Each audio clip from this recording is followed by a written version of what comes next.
I'm Tommy Farrell reporting live in front of Bowling Hall at Stonehill College. It's about 1 a.m. here. We have about a foot of snow. Winds gusting at about 40 miles an hour. We have people still walking in, which shouldn't be walking in. Plows have stopped plowing, as I can see right now.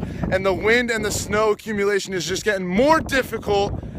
And we just can't fathom the fact that we're going to be getting more than this, a lot more snow than this. But for Sky News, I'm Tommy Farrell reporting live at 1 a.m. and we'll keep you updated throughout the storm, Stonehill. From Sky News, I'm signing off. I'm Tommy Farrell.